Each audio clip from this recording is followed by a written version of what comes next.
1:13, ha pasado mucho tiempo,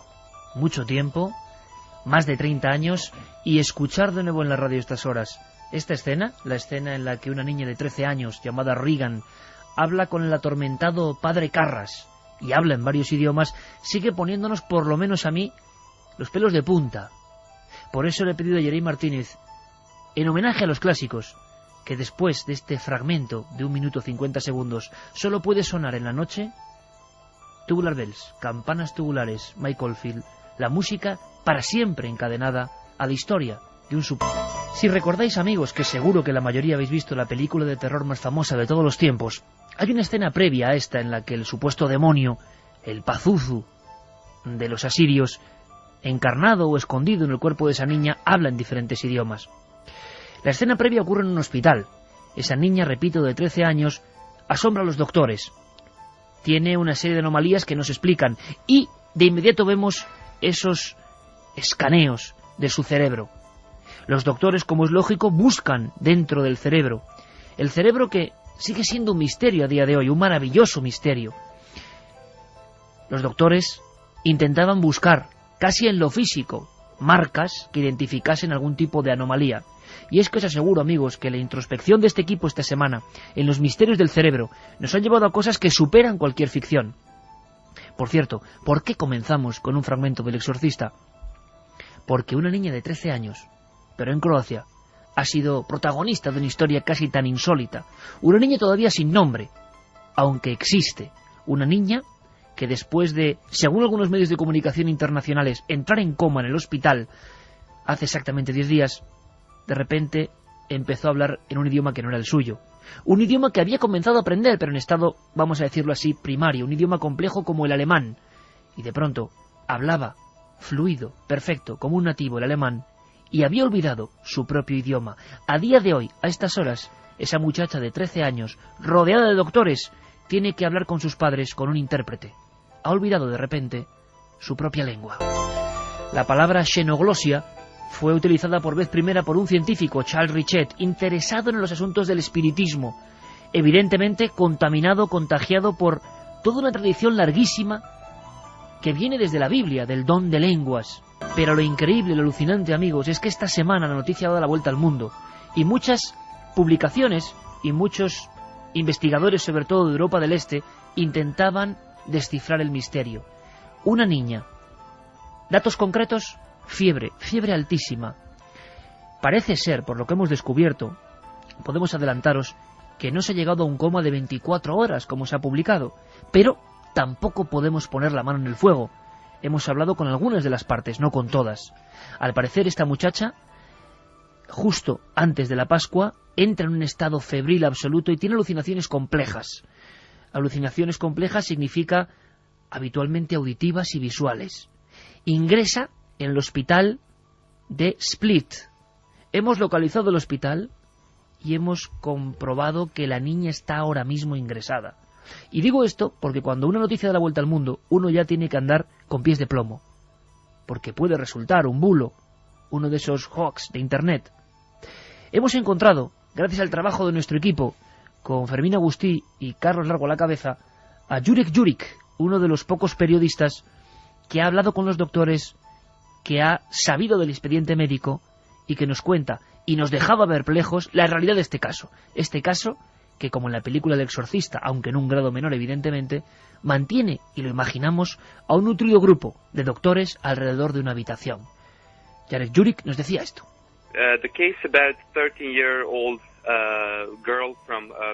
El caso de la niña croata de 13 años de la ciudad de Nin, su incidente ocurrió antes de la Pascua, y lo interesante de todo ello, lo que provocó que entrara en el hospital de Split, fueron altas temperaturas y alucinaciones.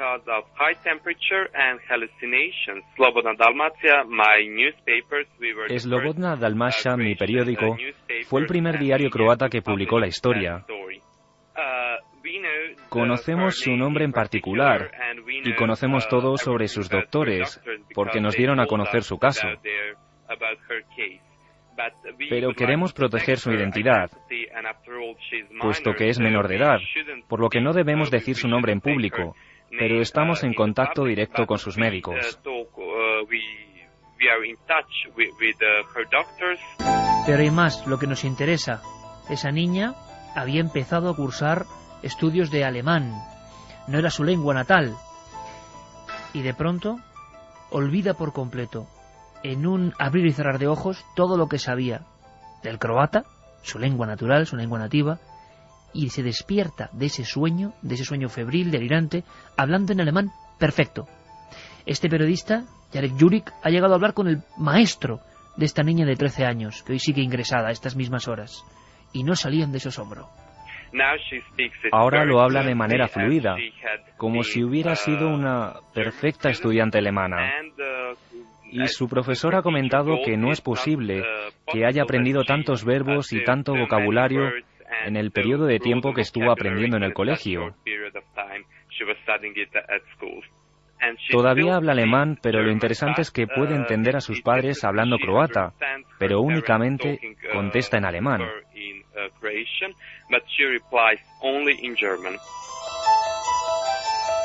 1:20 esta noche, xenoglosia, glosolalia, decían en la antigüedad, y también, como no, la apertura ideal, la percha perfecta para hablar de esos lados desconocidos, oscuros, de nuestro propio cerebro. Nos queda una cosa más. ¿Qué está pasando exactamente ahora? La gran pregunta era, ¿la niña todavía está en una habitación? ¿Sigue en observación? Sí, la niña todavía permanece en el hospital en Split, y los doctores expertos y científicos todavía no han averiguado a qué se debe su estado médico. Todavía no saben lo que ha podido ocurrirle. Pero hay algunas teorías, la mayor parte de ellas médicas, pero también hay algunas alternativas, unas propuestas por científicos que intentan explicarlo, como el médico académico Kostovic, quien es el director del Instituto Croata para el Estudio Científico del Cerebro. Él explicó que es posible que algunas personas, después de permanecer en coma, pueden perder la capacidad de hablar idiomas, porque algunas neuronas cerebrales dejan de funcionar para siempre. Con esa habitación, saber qué ocurre, saber si realmente esa niña de 13 años está ahí. Evidentemente nos fiábamos de nuestro corresponsal y amigo ocasional, Jurek, pero teníamos que comprobarlo, que ahora mismo esa niña, hablando solo en alemán, habiendo olvidado su idioma, esté ahí. Creo que es todo un reto para la ciencia. Nuestro compañero Carlos Largo hacía la primera aproximación. Hola, buenas noches. ¿Puede hablar inglés, por favor? Sí, sí puedo. Estamos llamando para preguntarles si la noticia es cierta y si pueden darnos cualquier tipo de información. Sí. La niña no estaba en mi unidad, por lo que no he estado tratándola. Ella está en cuidados generales y la persona que la ha tratado estará el lunes por la mañana. Tienes que llamar el lunes por la mañana y preguntar por alguien de neuropediatría. La historia no es del todo correcta. La niña no estaba exactamente en coma. No es como si hubiese estado en coma durante 1 o 2 años o algo así, y luego se hubiera despertado y hablado en inglés, alemán. Manda un SMS al 27640. Escribe la palabra milenio, espacio, y lo que nos quieras contar. Comentaristas de Milenio 3. Sabemos que siempre hay alguien al otro lado.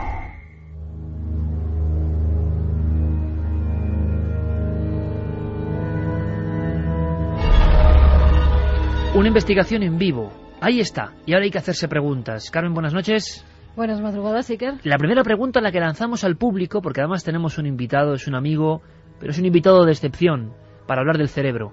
Hace mucho que le damos vueltas a una noche del cerebro. Esta puede ser una de tantas noches del cerebro.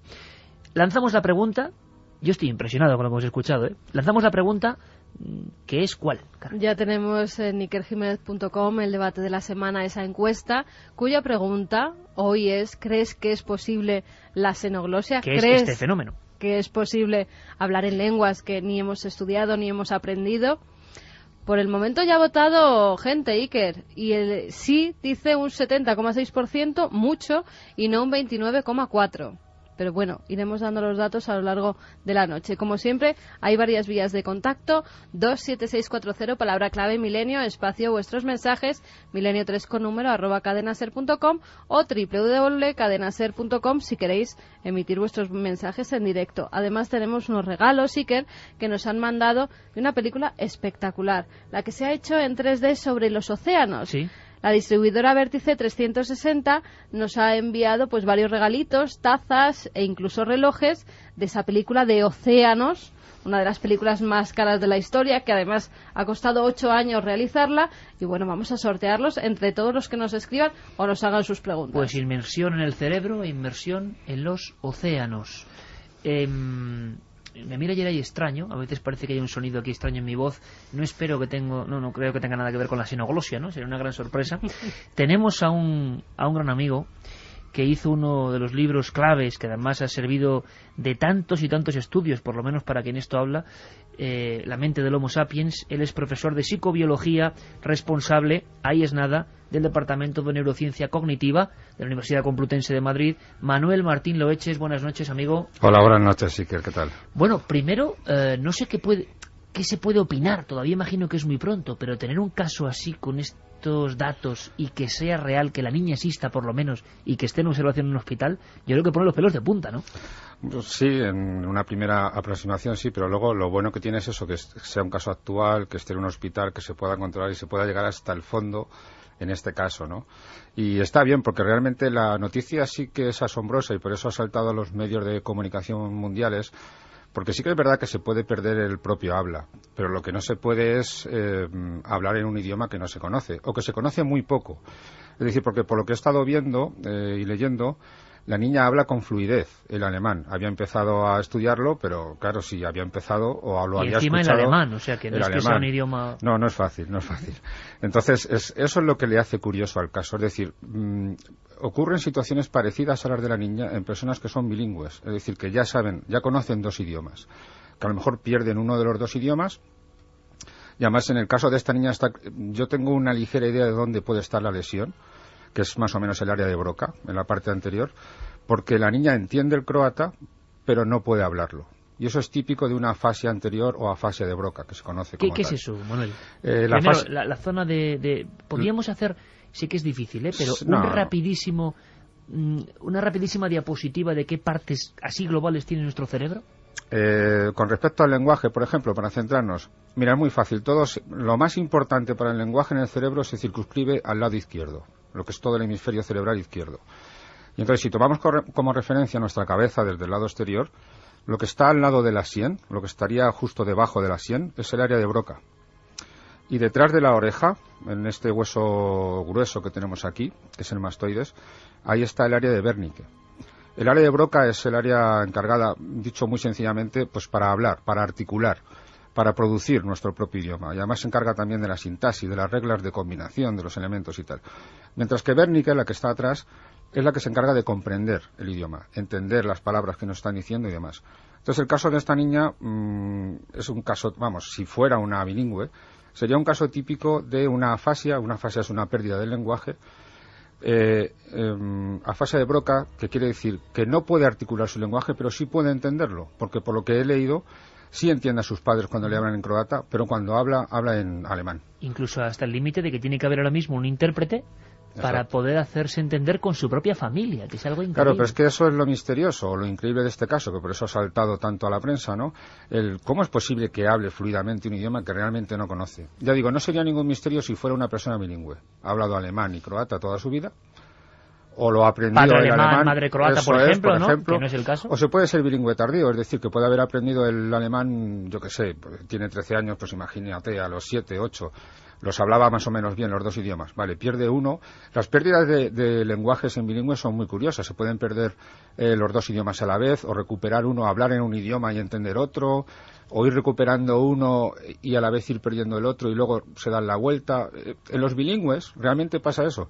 Pero es que este caso no era un caso bilingüe, sino que era un caso monolingüe con poco conocimiento. El propio profesor Manuel estaba absolutamente asombrado porque de esa fase inicial hablaba con fluidez de nativo, o sea, es decir, con un alemán absolutamente complejo, como si se hubiera insertado. No nos extraña que de haber habido casos de este tipo, sea lo que sea, y esta noche vamos a hacer muchas preguntas, en la antigüedad se tomase evidentemente como algo sobrenatural, como algo propio o de vidas anteriores o de estar influido por potencias cósmicas o etéreas. Es más, yo hace poco, ojeando para este programa viejos libros que tenía por ahí sobre el cerebro, yo, Manuel, fíjate, la propia historia, ¿no? Imagino, el propio aspecto del cerebro, que para los investigadores de hace muchos siglos, imagino que no decía casi nada, porque esa víscera, de alguna forma, no actuaba, no filtraba, no bombeaba, era una cosa ahí como inerte, con ese aspecto calloso, nudoso, y por lo que yo tengo entendido, Manuel, sácame de dudas, en un principio, durante mucho tiempo, ¿no?, para que seamos también conscientes de los complejos de esta especie nuestra, o de que nunca hay que reírse de lo desconocido, que luego se conocerá probablemente, se creía que los pensamientos y las emociones y la memoria, o sea, nuestra capacidad que nos hace diferentes, provenía de la zona de los pulmones, ¿no? Imagino del corazón también, incluso, sí, así se ha pensado durante mucho tiempo. Durante más tiempo en la historia que saber qué es el cerebro, ¿no? Había quizás como una vertiente o como dos vertientes en medicina, ¿no? En la medicina antigua, clásica. Una de ellas pensaba realmente que lo que es la parte espiritual e importante estaba en el corazón, pero había muchos médicos, muchos estudiosos de la medicina que más o menos estaban convencidos de que las cosas ocurrían en el cerebro. Las cosas ya, digamos, para ellos más mundanas, no nuestros sentimientos o nuestras relaciones con la divinidad, por ejemplo, pero sí las cuestiones más lógicas de la lógica, de la memoria, del pensamiento normal y corriente, ¿no? Incluso del habla. Porque las lesiones que afectan al habla o al pensamiento se conocen desde hace muchos años. Incluso los egipcios tenían una intuición, más o menos, de que en el cerebro ocurrían cosas. Con las lesiones se acababa comprobando que tenían efectos en el comportamiento de la gente, ¿no? Y quizá la trepanación de esos tiempos antiquísimos también viene como una forma de operación sobre la zona más sublime del hombre, que era el cerebro. Posiblemente, para sacar algún mal que hubiera ahí que estuviera haciendo funcionar mal a la gente. Tú fíjate una cosa, Manuel, que es que a mí me impresionó muchísimo. Mi madre tenía un libro de ciencias naturales con el que ella dio clase. Yo recuerdo que la viñeta, quizá algún oyente ahora mismo esté sintiéndose identificado repentinamente, era un niño cayendo por el hueco de unas escaleras, o sea que ya era un niño precipitándose boca abajo y se le olvidó hablar.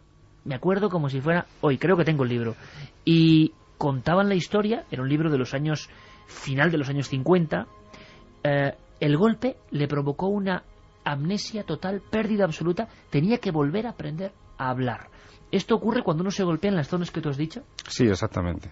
La ¿Y por otras cosas puede uno perder, que no sea un golpe? Que se conozcan. La fiebre alta de este caso croata puede ser una explicación. De hecho, siempre se aconseja con los niños que tienen la fiebre muy alta que vayan enseguida al médico a que se la bajen al hospital, porque mata muchas neuronas. Y de hecho mata muchas neuronas en el hipocampo, que es una zona muy importante para la memoria y el aprendizaje. Es una zona bastante puede sensible. Llegar a matar neuronas que no se pueden reemplazar. No, en absoluto. Bueno, ahora se sabe que se reemplazan algunas, pero es un hecho muy aislado, muy difícil de conseguir. No es como otras células del cuerpo. Entonces, realmente la fiebre alta es una posible causa.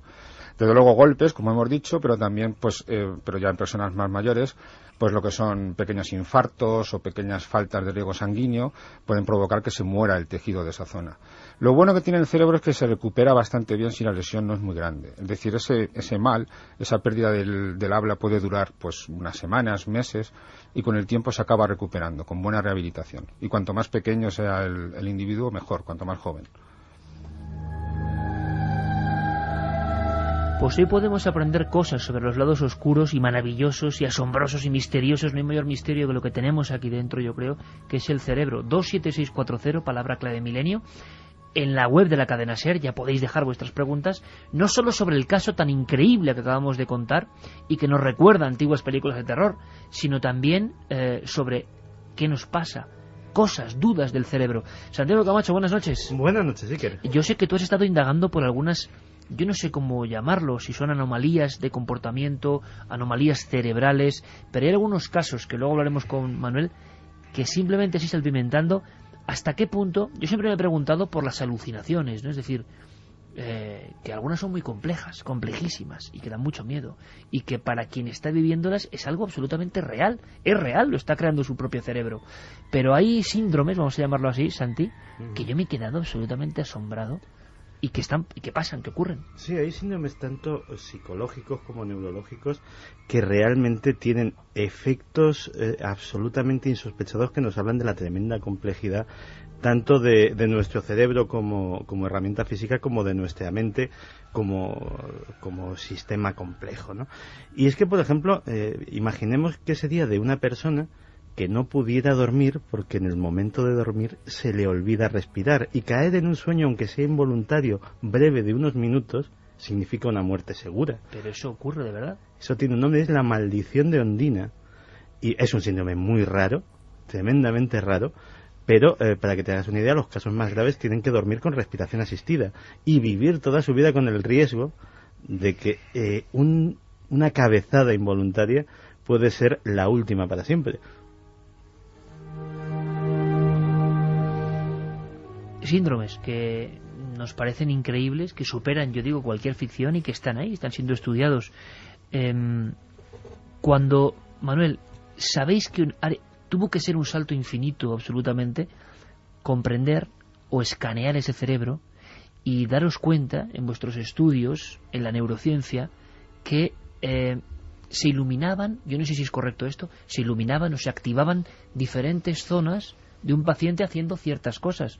Fue como abrir una ventana a otro mundo y darse cuenta de que ese gran disco duro actuaba por zonas. Una de las grandes preguntas que nos trasladan siempre es que parece que no trabaja tanto el cerebro por zonas, sino que es algo mucho más complejo, una especie de sinfonía o de concierto, ¿o no? Sí, yo siempre he dicho que el cerebro es demasiado complejo para nuestra mente. Nos va a costar mucho entenderlo. Oh, qué buena frase es esa, señor. Es como el universo, es ¿no? Totalmente cierto. Es tan complicado como el universo, yo no diría que más, pero es tan complicado como él, porque se nos van a escapar muchas cosas. No deja de ser maravilloso eso, ¿eh? Sí, lo es. Siempre habrá ese reto de intentar llegar más allá de nuestro conocimiento, que siempre será muy escaso, eso creo yo. Pero es cierto lo que dices.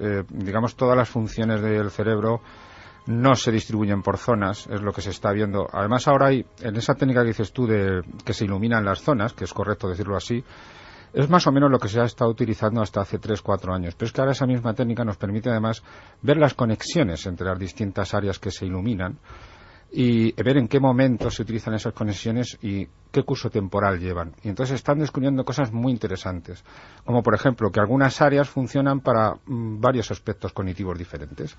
Es decir, lo mismo sirven para la inteligencia que para la memoria, que para entender el hilo conductor de una historia, que para muchas cosas. Entonces, no depende de la zona donde esté ocurriendo la cosa, sino de con qué está conectado en cada momento. O sea, diferentes partes del cerebro que hacen eso, como una especie de conjunción, ¿no? De diferentes instrumentos que tocan una música. Sí, de hecho, fíjate, uno de los descubrimientos más recientes y que más bombazo está pegando ahora en neurociencia es un sistema que le llaman el sistema por defecto humano. Sistema por defecto quiere decir que es el que ocurre cuando uno no hace nada. Empezaron a darse cuenta porque cuando metían a la gente en el escáner y le decían, bueno, ahora relájese, descanse y no piense en nada. Nunca se puede decir no piense en nada porque siempre pensamos en algo. Entonces la gente pensaba en sus cosas y se dieron cuenta que había unas áreas que se activaban siempre sistemáticamente. No unas áreas, sino una red con esas áreas. Hacían luego el experimento, restaban y resulta que esas áreas pues se desactivaban cuando alguien hacía algo concreto. Y se dieron cuenta que ahí había algo curioso. Cuando la gente descansa, cuando la gente no hace nada, está haciendo algo. ¿Qué es lo que hacen?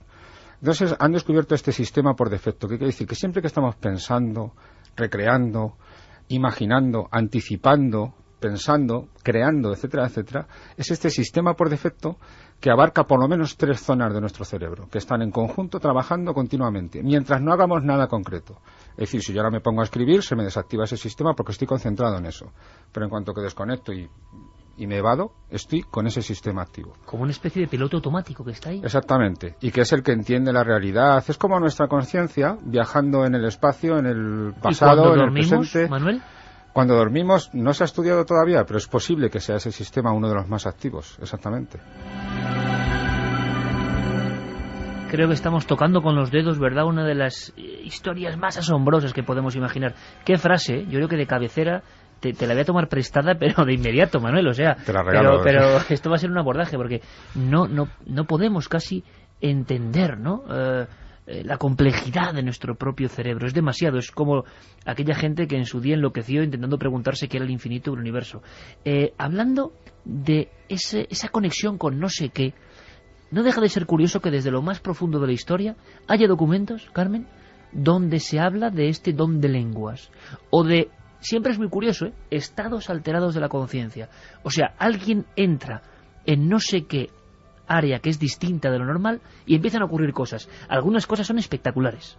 Se habla incluso en la Biblia. En la Biblia ya se dice que los apóstoles, cuando iban a predicar, todo el mundo que era de otras lenguas, de otras creencias, los entendían perfectamente porque al parecer hablaban en su propia lengua. Eso se ha dado en muchos místicos, además de la Iglesia Católica. Uno de ellos es el Padre Pío. El Padre Pío tenía colas enormes de gente que venía desde todas partes del mundo hasta el convento de Pietrelcina, un convento donde estuvimos, muy pequeñito, y toda la gente hacía cola fuera de donde fuera, la lengua que le hablara el Padre Pío lo entendía, y no solo lo entendía, sino que les contestaba en su propia lengua, con lo cual era un fenómeno que miles de médicos estudiaron, porque el Padre Pío ha sido el beato por el momento más estudiado de todos los tiempos, y nadie encontró una solución a ese enigma, a esa xenoglosia. Pero no solo en la Iglesia se da, Iker, también, si luego lo veremos, hay casos de xenoglosia, de glosolalia en personas, incluso niños, que dicen haber tenido vidas pasadas, o personas hipnotizadas que sin saber un idioma comienzan a hablar en ese idioma perfectamente e incluso mantienen una conversación fluida. Recientemente ha habido casos, por ejemplo, el de un motorista accidentado en la República Checa, también viene del este de Europa. Se publica en todo el mundo la noticia, y al parecer, después de un shock, después de un golpe, después de un accidente fortísimo, este muchacho empieza a hablar fluidamente, como si fuera un nativo también, el inglés. Sí, empieza a hablar el inglés. Lo que pasa que en este caso él no había olvidado su lengua. Él están en Inglaterra, están realizando una carrera de motos, tiene 17 años, sufre un fuerte golpe, se queda en estado de inconsciencia durante unos minutos, y cuando los servicios de emergencia van a tratarle, van a ayudarle, él se despierta y empieza a hablar con ellos en un fluido inglés. Pero fíjate, en este caso, a las pocas horas se olvida. Vuelve a hablar en su idioma y se olvida por completo. Habla 4 palabras mal entendidas con las que se entiende con los médicos, pero nada más, cuando había estado conversando como si fuera un inglés de lengua, vamos. Manuel, esto es importante. Nunca la ciencia, en los tiempos recientes, la neurociencia, se ha enfrentado a uno de estos casos donde alguien hable un idioma que no ha podido conocer. No, la verdad es que a mí me conste no, y sería muy interesante. Porque la verdad es que sí que cabe alguna explicación, como puede ser, bueno, pues fragmentos de conversaciones que hayan oído en la televisión, en la radio, se les quedan grabados en su aspecto fonológico y lo pueden repetir, como haría un papagayo, digámoslo así. Pero lo raro es que hablen fluidamente, es decir, que respondan a preguntas y hablen de una forma normal, una conversación. Con una coherencia, ¿no? Claro, porque sí se podía explicar eso, que se guardan, porque se guardan en nuestro cerebro, se guardan melodías, se guardan imágenes con cierta exactitud, que no las solemos evocar, pero que están ahí, se acaban borrando con el tiempo, pero si no son de hace mucho tiempo, están ahí. Pero claro, y se pueden soltar, digámoslo así, soltar sin saber lo que se dice. Pero lo curioso de estos casos es eso, es que conversan. Y eso ya, de momento, no cabe explicarlo. No es posible. Manuel, imaginamos el cerebro como ese gran disco duro donde están los pensamientos, la memoria. ¿Se ha ubicado en algún sitio la memoria? ¿Tiene sitio la memoria? Sí, la memoria está por todo el cerebro. Y además el cerebro. Yo creo que la palabra disco duro no es correcta porque, por una simple razón, el cerebro es muy blando. El cerebro es muy blando y está cambiando continuamente. Es lo que llaman plasticidad neuronal, que dicho de otra forma, está cambiando continuamente. Está haciendo conexiones continuamente, deshaciendo otras conexiones. Se le mueren muchas neuronas, se está recuperando de esta pérdida. Está continuamente trabajando. Es muy fluido, es absolutamente fluido. Por eso digo que más que disco duro es un disco blando, pero bueno, por decirlo de alguna otra forma. Entonces está cambiando, sí. El propio aspecto del cerebro, Manuel, ese aspecto arrugado, he leído en alguno de estos libros que incluso fue una forma de amoldarse a un espacio craneal reducido. O sea, es una especie de órgano que lo vemos como una bola de papel que podía ser más grande, pero que adoptó ese tamaño. Exactamente, digamos, el cráneo es el que marca el límite del cerebro, ha ido creciendo con el cerebro, pero también es verdad que un cráneo más grande del que tenemos, por su peso, no sería funcional. Y además, incluso, bueno, la idea que tú estás diciendo es eso, la corteza cerebral, que es lo que está en la parte exterior, es lo que se ha arrugado para que pueda caber más en este espacio que tenemos, ¿no? De hecho, ocuparía, si lo estiráramos, como un cuadrado de 45 centímetros de lado, es bastante grande. Pero la idea también es que más grande no podría ser, había que arrugarlo, porque también es conveniente que las conexiones que se hacen entre un sitio y otro de la corteza de nuestro cerebro, al atravesar, por ejemplo, del lado izquierdo al derecho, que no fueran más largas. Es decir, la cabeza se podía haber hecho más grande con la corteza sin arrugar, pero la distancia ya es tan larga que no sería funcional. No funcionaría tan bien como nuestro cerebro. De hecho, se ha comprobado, se sabe, que el cerebro de los elefantes es más grande, pero funciona más lento, porque las distancias a recorrer por las conexiones neuronales son más lentas. El nuestro está en un equilibrio ideal, de tamaño y de espacio. Que es otro misterio también, ¿no? ¿Por qué esa perfección que nos hace distintos? Por cierto, muchos tenemos imágenes, por ejemplo, de esas amnesias absolutamente repentinas, ¿no? Gente que lo olvida, ya no solo el habla, sino que olvida su propia historia, que no creo que haya nada más angustioso. Imagino que habéis estudiado casos, descargas eléctricas, shocks. Un shock puede borrar como si fuese algo que escanea y que destruye los datos. Sí, hay que pensar, como hemos dicho antes, en el cerebro en términos de circuitos, realmente, más que en zonas. Son circuitos. Los circuitos, si yo los interrumpo, estoy haciendo un daño bastante grave. Y de hecho los recuerdos, la memoria, como decía, está por todo el cerebro, pero necesita de una parte de nuestro cerebro que es el hipocampo, el que se pierde con la fiebre en los niños, que está conectado con la corteza y está haciendo circuitos continuamente. Si yo interrumpo esos circuitos, son miles, millones de circuitos, cada varios de ellos representando un recuerdo concreto. Si yo interrumpo con un electroshock esos circuitos, no los voy a interrumpir todos, porque si no, o pudiera ser, porque perdería el sujeto todos sus recuerdos. Pero si interrumpo unos cuantos de ellos, los pierde esos circuitos porque se han parado. Los circuitos hay que iniciarlos y luego que no se paren. Yo creo que una de las imágenes más asombrosas que nadie puede idear y que a veces, yo no sé por qué mucha gente no ve el misterio que hay en esto. Cuando se descubre la neurona, y en eso tenemos mucho que decir los españoles también, ¿no?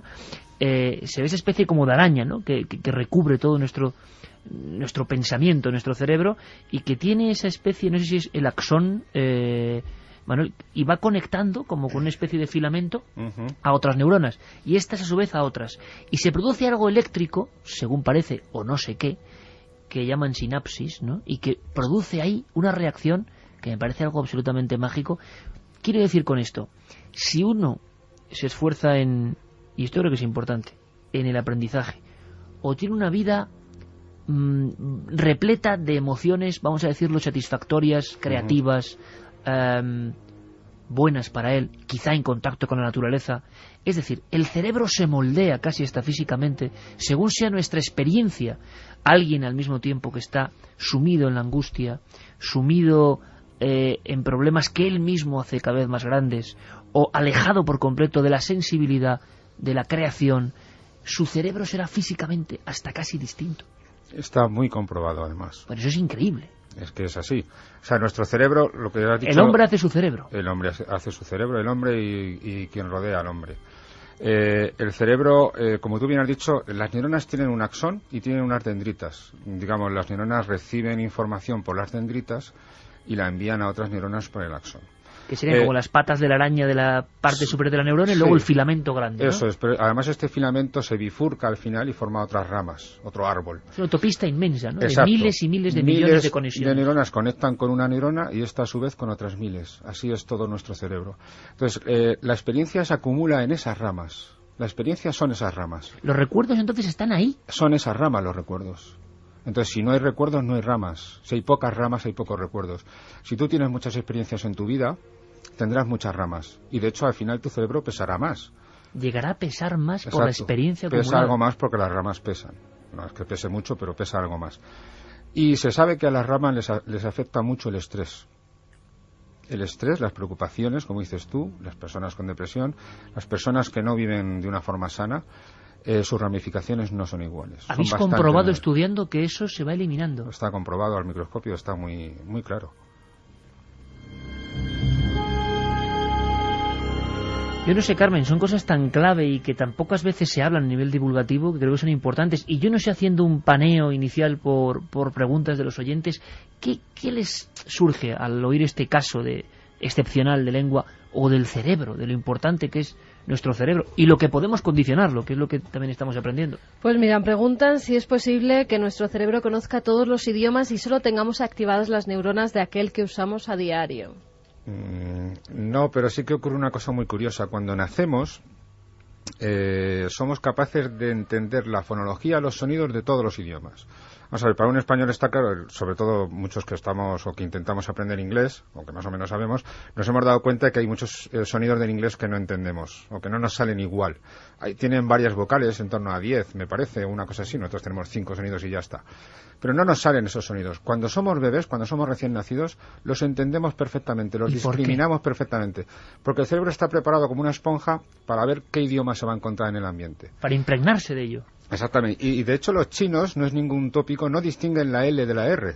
Pero cuando son recién nacidos sí, la distinguen perfectamente. Pues al cabo de un año de edad se pierde. Se pierde esta capacidad de distinción. Y ya no saben distinguir la L de la R porque en su idioma no se utiliza esa distinción. Por eso, por lo tanto, fíjate lo que sale de aquí, de esta cuestión. Qué importante debe ser para cualquier niño ese primer año. Exactamente. ¿Qué está recibiendo ese niño? Incluso a niveles muy sutiles, ¿no? Claro. Hablaban de la música clásica, hablaban de un montón de cosas. Qué importante debe ser. Seguimos. Nos decían también que ha sufrido un leucoencefalopatía y que le afectó al lóbulo occipital y que se le olvidó leer, que tuvo que aprender de nuevo. Un amigo que tuvo que aprender de nuevo a leer. Leucoencefalopatía. Según los científicos, el ser humano no llega a usar ni el 15% de la capacidad mental que poseemos. ¿Os imagináis si utilizáramos el 100%? ¿Telepatía tal vez? Preguntaba Thor. Aquí yo creo que hay una gran división. Este hombre con nombre poderoso, de antiguo dios, Thor. Aquí hay una gran división, creo, entre los que dicen que ni siquiera se puede medir cuánto manejamos y cuánto no, y la eterna frase que no sé, ya he oído tantas cosas, si es leyenda urbana o no, del 10%. Es una leyenda urbana clarísima. Clarísima. O sea, aquí sí que no hay ninguna división. En lo científico lo tenemos claro. Es siempre el 100% de nuestro cerebro. Tú piensas que lo que no se utiliza en el cerebro se muere y se deshace. O sea, es una máquina que está constantemente en rodaje. Es continuamente. Nosotros cuando vemos áreas iluminadas en un escáner, lo que se presenta ya como figura es la sustracción a otro mapa en el que supuestamente no ha hecho nada. Eso que contábamos antes del sistema por defecto humano, cuando la gente no hace nada, está haciendo un montón de cosas. Luego hace algo y se le resta esa actividad, que es la actividad de todo el cerebro que está absolutamente activo. Las neuronas están continuamente funcionando. Si no funcionaran, al cabo de unos minutos se mueren. Qué importante, cuando has dicho antes, Manuel, esa esponja que es el cerebro y que todo el mundo entendemos, ¿no? Eso de los niños se quedan con todo, ¿verdad? Pero ya a nivel real, cuando un niño está expuesto a peleas familiares, a gritos, a violencia, a algo que fluye en el ambiente y que creemos que un niño no entiende, ¿lo entiende? Un niño que tiene angustia, un niño, ya no digamos si lo han maltratado, claro, tan pequeño, un niño que recibe esos impulsos negativos que existen, incluso a veces imagino, Manuel, inconscientemente, no porque uno quiera, sino porque ha coincidido, está llegándole algo a su cerebro que quizá permanezca ahí durante mucho más tiempo del que creemos y sea importante para su vida. Bueno, hemos hablado antes de la fiebre, cómo afecta a los niños al hipocampo, el centro del aprendizaje y la memoria. Pues se sabe que el estrés afecta al hipocampo y los maltratos en casa afectan al hipocampo. Y el niño feliz, por lo tanto, o el niño que con cierta conciencia y consciencia los padres intentan, ¿no?, de alguna forma, mejor o peor, darle a esa esponja que es el cerebro buenos sentimientos, buenas músicas, buenas conversaciones, buenos paisajes, no sé, todo eso que incluso no se entiende, ¿se irá impregnando de ese cerebro? Sí, además siempre que le den seguridad al niño, el niño no tiene que preocuparse y por lo tanto solo se preocupa de aprender. Es muy importante eso. Es importante y se cuenta pocas veces. Seguimos.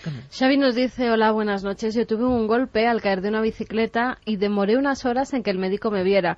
Y creo haber perdido parte de los recuerdos que tenía antes de que esto me pasara. Al parecer perdidas de memorias de algunos episodios de su vida. Puede ser. Sí, se suele perder. No dice de qué momento eran esos recuerdos. No. Porque normalmente por un golpe se pierden los recuerdos de los últimos meses o de los últimos 3 años, hasta 3 años máximo, 2, 3 años. Los recuerdos de antes se han quedado ya para toda la vida y esos no van a cambiar con un golpe. Esos desaparecen por otro tipo de lesiones, por lesiones más por falta de vitamina, desnutrición y demás. Por un golpe se pierden recuerdos, ya digo, de hace 2-3 años, porque están todavía consolidándose. El hipocampo, que está saliendo mucho esta noche, en su conexión con la corteza está repasando esos circuitos una y otra vez, de manera inconsciente, y así durante meses e incluso años. Si yo rompo esos circuitos por un golpe, ya no se ha consolidado el recuerdo. Tardan eso, unos 2-3 años en consolidarse del todo. Pero qué increíble fusión entre lo físico, lo material y algo que nos parece tan inmaterial como en pensamiento, ¿no? Y yo voy más allá. ¿Y el miedo? ¿Y los miedos? ¿Por qué, Manuel, recuerdos de la infancia con miedo se nos quedan, por ejemplo, tan grabados? ¿Por qué algunas impresiones fuertes, y luego iremos con algunas cosas que ya superan todo lo increíble, por qué algunos recuerdos tan fuertes están tan impregnados y otros, incluso mucho más recientes, los hemos olvidado por completo? Yo siempre pongo el ejemplo en clase de que no nos acordamos lo que cenamos ayer por la noche, por ejemplo, pero sí nos acordamos de algo que nos ocurrió hace 20 años, por ejemplo. Y podemos revivirlo. Totalmente. Y vuelve a salir el hipocampo una vez más, lo siento, pero sale mucho hoy. Y es que la idea es que el hipocampo forma parte de nuestro sistema de las emociones. ¿Dónde se encuentra exactamente para visualizar? Está muy dentro, entonces digamos está como en la base del cerebro, hacia la parte de la nariz, hacia el centro, pero hacia atrás también. O sea, es el núcleo profundo del cerebro. Es la base, sí, forma parte de la base de nuestro cerebro. Entonces, como es parte del sistema de las emociones, donde se siente el miedo es, por ejemplo, en la amígdala, que está justo pegado al hipocampo. ¿Sabéis que ahí se siente el miedo? Sí, está muy claro, vamos, se ha comprobado bastantes veces, gracias a esta máquina que nos permite ver cómo se ilumina la zona de nuestro cerebro. Bueno, pues el hipocampo está ahí detectando qué es lo que es importante para el individuo, tanto si es bueno como si es malo. Y es ese mecanismo el que nos permite que se graben a fuego las cosas importantes, y las que no lo son, las va desechando. Realmente increíble, alucinante. Más preguntas, vamos a seguir con un paneo de varias. Nacho nos dice que estudia enfermería y que le parece fascinante este tema, y quería preguntar qué proceso origina los sueños y si algún fármaco puede estimularlo. Ahí nos metemos en un campo amplísimo. Los sueños, que no sé cómo vas a resumirlo, Manuel. Los sueños, me imagino a las soñaciones se está refiriendo, ¿no?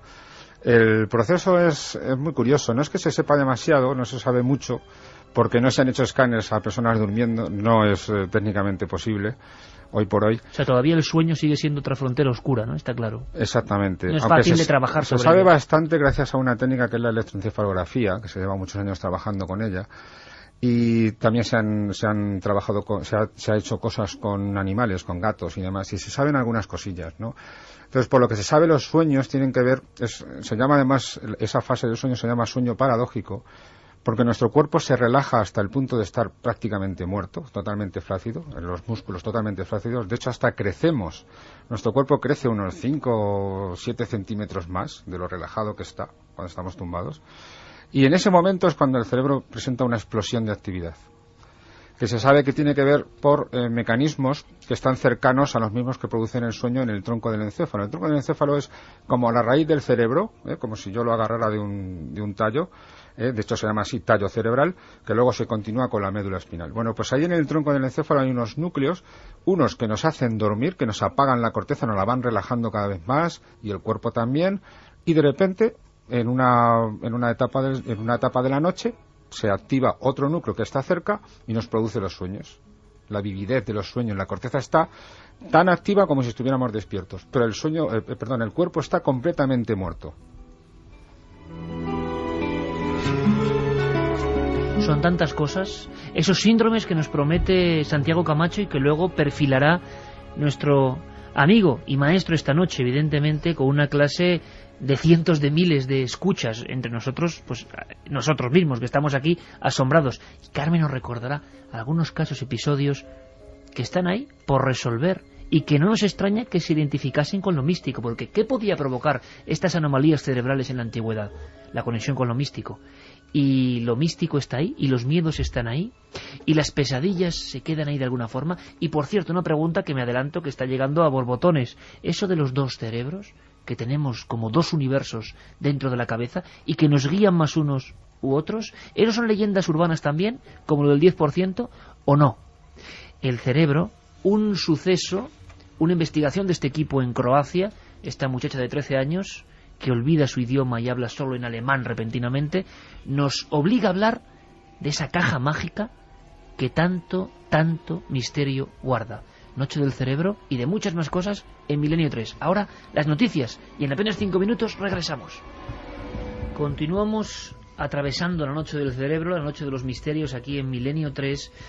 No solo vamos a hablar de cerebro y de xenoglosia y de extraños síndromes, sino que también viajaremos a Soria en esta segunda hora, donde nuestra compañera Eva Sánchez tiene una noticia interesante que ha dado la vuelta a España, rara, que tiene que ver quizá también con temas del cerebro. Unos gritos, una niña y un supuesto ritual de exorcismo en plena provincia de Soria y que ha alertado a muchos vecinos. Se ha hablado mucho y se han dejado muchas cosas al margen. Queremos descubrirlo esta noche. Y otra cosa que también es misteriosa. Decíamos que no tenemos comprensión para alcanzar lo que es nuestro propio cerebro, que parece que nos supera en tantas cosas esa conciencia extraña que en algún momento oscuro de la historia se enciende, que no podemos entenderlo, pues como el universo. Y desde el universo, desde la galaxia M82 en concreto, atentos amigos, porque esta noche también hablamos de eso con especialistas, se ha empezado a recibir una serie de ondas de radio. 20 radiotelescopios ya enfocan hacia ese lugar, a 12 millones de años luz de nuestra Vía Láctea. La primera noticia en España la daba nuestro compañero, director de ciencia de ABC, José Manuel Nieves, que estará con nosotros. Está ultimando datos. Es sorprendente. Ondas de radio desde 12 millones de años luz. Y la conclusión de los primeros investigadores, Centro Astrofísico del Reino Unido, es que no saben qué es. No saben qué es. Tenemos que intentar descubrirlo, así que merece la pena, creo que, estar este par de horas con nosotros. Por cierto que empezábamos con esa niña croata, 13 años, haciendo alusión a Regan, a la historia del exorcista, a la historia de un lenguaje desconocido y extraño, en este caso el alemán, que ella había comenzado a estudiar, pero que desde luego no lo conocía. Su propio profesor se había quedado sorprendido, lo hablaba con total fluidez. A estas horas, lo decíamos antes, tiene que estar con un intérprete porque ha olvidado su propio idioma y solo habla en alemán. ¿Cómo es posible? ¿Qué ocurre en el cerebro? ¿Qué anomalías pasan ahí? Esa unión extraña entre lo físico, lo material, el cerebro como órgano que se daña, que está sometido a cosas, que es una esponja, y al mismo tiempo algo tan etéreo, ¿no? Tan absolutamente casi divino como los pensamientos, la memoria, los recuerdos, los miedos. Manuel Martín Loeches nos ha prometido algo. El miedo también se estudia, las reacciones del miedo. Creo que va a ser apasionante, pero nos preguntabais muchos amigos en las vías de contacto por casos concretos que hayan sido de xenoglosia, y hay algunos que creo que pueden interesar, porque siguen siendo, de alguna forma, expedientes sin resolver en la historia de este don de lenguas. Hay un doctor que en los años 70, en 1974, si no recuerdo mal, publicó un libro que se llamaba Xenoglosia. Era uno de los primeros tratados que había además sobre la xenoglosia, porque sí se ha apuntado en diversos estudios médicos, pero no en un monográfico como hacía este doctor que se llamaba Ian Stevenson. Este doctor empieza a tratar a muchas personas que, sobre todo bajo hipnosis, empiezan a hablar en lenguas extrañas. Uno de los casos más documentados, porque lo estuvo estudiando durante 8 años. Además, no quisieron ningún tipo de publicidad el matrimonio con el que se estaba llevando a cabo pues ese estudio. Ni siquiera le dejaron poner su nombre, pero sí que es cierto que además muchos colegas pudieron acceder a los análisis que había hecho Ian Stevenson. Bueno, pues esta era una mujer, una ama de casa de 37 años. Ella empieza a ser hipnotizada porque dice que tiene como sueños, a veces alucinaciones sobre vidas pasadas, recuerdos que no sabe muy bien a qué atribuir. Empieza a ser hipnotizada y sale a la superficie un joven sueco que se llamaba Jensen Jacobi. Jensen Jacobi tenía 17 años en el siglo XVII, que es al parecer cuando vivió.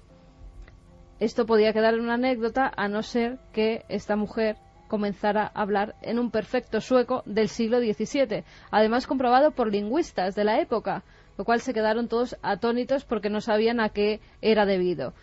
Ian Stevenson estaba casi seguro de que eran regresiones a vidas pasadas, que era un tipo de reencarnación que hacía que en un momento dado, en esta nueva vida, ella tuviera esos flashes que la llevaron a una vida anterior y pudiera perfectamente comunicarse como se comunicaba en la época en la que presuntamente vivió. Pero no era el único caso, había otro, el de Sanalta Misra. Esta era una niña que entre los 4 y los 5 años era capaz de cantar canciones en bengalí.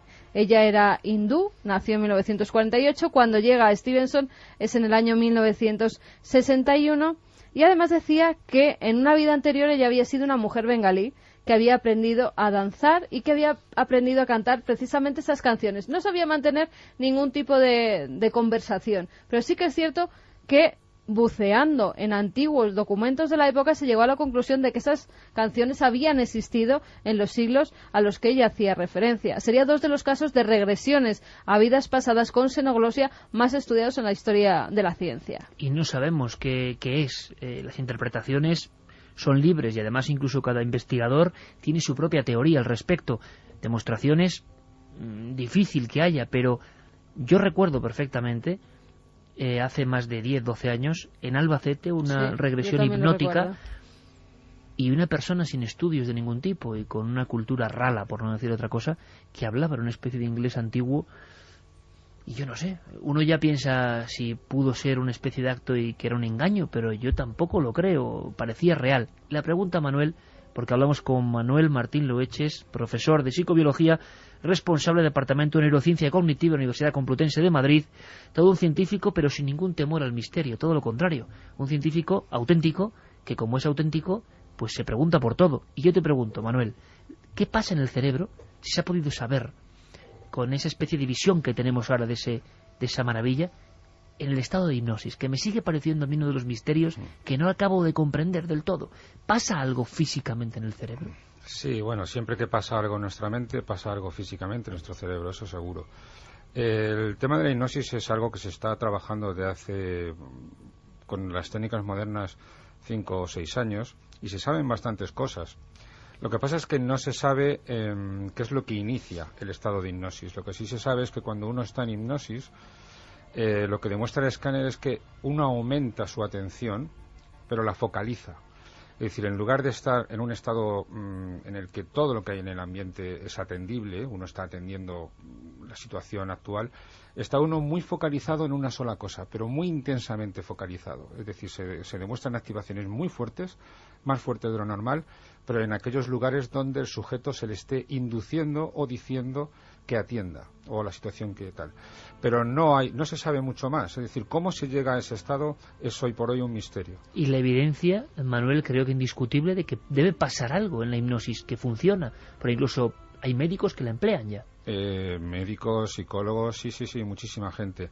Lo que pasa es que, bueno, la ciencia lo que va a decir es que es un método para eso, para focalizar la atención, que la gente no se vaya por otros caminos para poder llegar a la verdad de algo que el sujeto tenga dentro y a lo mejor no lo quiere decir o no lo quiere soltar. E incluso también pues para darle unas órdenes y las tenga muy claras, no haya ambigüedades y demás. Es, digamos, una forma de potenciar la atención sobre ciertos aspectos, tanto motores como perceptivos, pero poco más. Se utiliza para eso y está dando bastante buenos resultados. Ya digo, en psicología, en los países más industrializados, ya lleva unos años en los que es una cosa bastante habitual la hipnosis. El cerebro, sus capacidades asombrosas, increíbles. Vamos a hacer una cosa, Carmen, recordamos los vídeos de contacto y tenemos esos regalos, porque ahora vamos a entrar en los miedos y en algunas anomalías que son sorprendentes. 27640, palabra clave milenio, espacio vuestros mensajes, milenio3 con número, @cadenaser.com, también la web de la cadena Ser, cadenaser.com. ¿Y cómo la encuesta? Y también, eso te iba a decir, para votar en ikerjimenez.com. Por el momento, la encuesta, cuya pregunta es, ¿crees que es posible la xenoglosia? Pues gana con el 71,4% el sí y con el no 28,6%.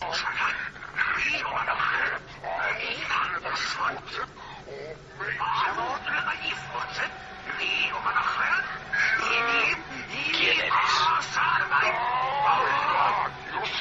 Es nuestro idioma. No hay duda. ¿Qué quieres decir? Sí, dicho al revés. Escucha. ¡Danos tiempo! ¡Desconfía Seré. Déjame morir. No soy nadie. Nadie, Merlin. ¡Danos tiempo! Mejor morir.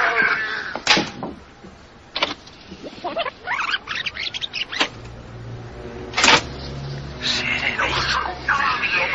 Déjame morir.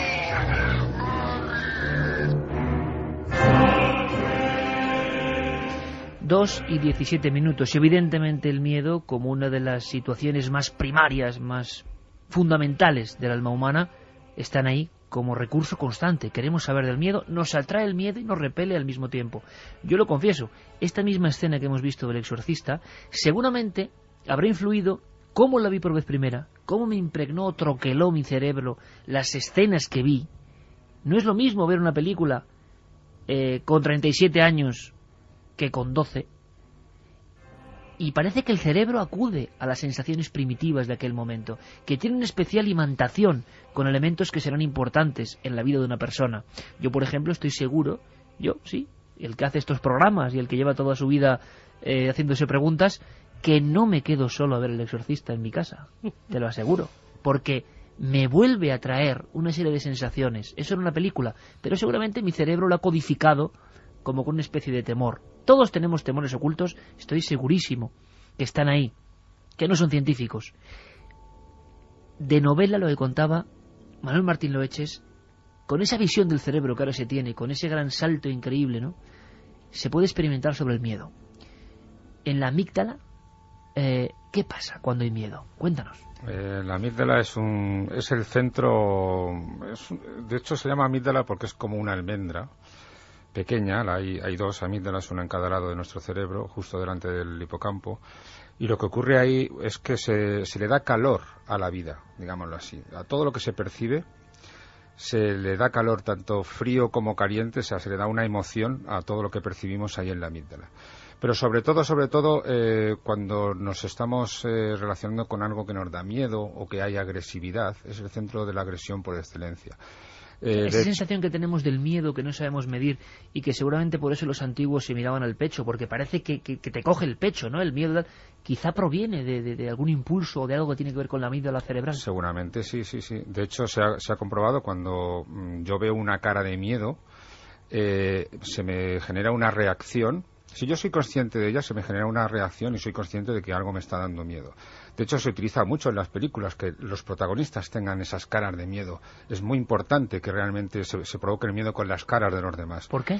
Porque eso hay una empatía con el espectador. Somos empáticos totalmente. El ser humano tiende a hacer repetir en su cerebro todo lo que está viendo y oyendo a su alrededor. Tu cerebro ahora mismo está repitiendo las mismas cosas que yo te estoy diciendo, pero con tus propias áreas del lenguaje, no con tus áreas para escucharme, sino como que si tú estuvieras repitiendo lo que yo te estoy diciendo, exactamente igual. Y con el miedo pasa lo mismo. Yo veo el miedo en la gente y a mí se me activa las áreas del miedo, se me activa la amígdala en concreto. Y además se me activa incluso aunque no sea consciente de ello. Se han hecho algunos experimentos donde se han presentado caras de miedo, de manera inconsciente. El sujeto no es consciente de estar viéndolas, porque se presenta la cara de miedo e inmediatamente se pone encima otra, neutra, y aún así la amígdala se ha activado, y bastante. La persona y sigue viendo el miedo. Exactamente, además de forma inconsciente. Entonces yo entiendo una cosa. Ahora vamos a ver, Jerry, pon un momento esta música. Yo entiendo que las músicas que pone Jerry Martínez, que nuestras palabras, que la radio, sobre todo la radio, por el poder cerebral que tiene que hacer para construir la propia imagen, es el elemento más poderoso que existe seguramente sobre la faz de la Tierra para generar en un individuo, por ejemplo, ahora solo, podríamos aterrorizarlo, y se sabe. Ese miedo es muy profundo. Mucha gente dice, yo prefiero la radio a la tele. Muchas veces, fíjate, no es algo objetivo, sino porque también recuerdan perfectamente noches donde seguramente la amígdala sufrió una estimulación muy directa, ¿no? Sí, digamos, lo bueno que tiene la radio, la gran ventaja sobre la televisión, es que permite al oyente poner de su parte, poner de su imaginación. Eso es algo que se explota en muchas facetas de nuestra vida, de nuestra creatividad, como por ejemplo el arte. Aquello que es más ambiguo, que hay que interpretar, que hay que darle un sentimiento por parte del espectador, es más intenso. Pasa con una novela, siempre es más intensa una novela que una película. Pues con la radio pasa eso, ¿no? Exactamente. Entonces aquí estamos dando claves solamente auditivas, pero muy intensas, de manera que lo visual y lo sentimental lo pone uno de dentro y lo pone pues lo que lleva dentro, lo que es más compatible con uno mismo. Entonces es mucho más intenso, que si me lo dan todo dado, las emociones, las visiones, todo. Aprendiendo muchas cosas del cerebro. Santi, había repasado algunos síndromes, como antes decíamos, olvidarte de respirar, pero hay otros, porque a mí siempre me ha llamado mucho la atención, y quiero preguntarle a Manuel, aunque sea en estos pocos minutos que quedan, por ejemplo, las alucinaciones, aunque puede ser otro tema, otra noche distinta. ¿Qué son? ¿Cómo nos afectan? Cuéntanos, por ejemplo, todos esos síndromes que hasta hace que el ser humano, uno mismo, pueda convertirse en un desconocido para uno mismo. Pues sí, porque hablando de sensaciones que dan realmente miedo, yo creo que he estado documentándome y mirando diversos síndromes muy extraños, tanto de origen neurológico como construcciones de la propia mente, pero posiblemente el más aterrador de ellos, tú imagínate que un buen día una parte de tu cuerpo, una parte tan importante como tu mano izquierda o tu mano derecha, deja de ser tuya. Pero no porque se paralice, sino porque de repente empieza a actuar por su cuenta. Empieza a desvestirte en un lugar público, o a tocar impropiamente a una persona en un ascensor, o incluso a hacer algo que pone en riesgo tu propia vida mientras estás conduciendo o mientras estás haciendo un trabajo delicado. Y que poco a poco eso va más, y que no tienes otra manera de detenerla que con la otra mano intentar sujetarla.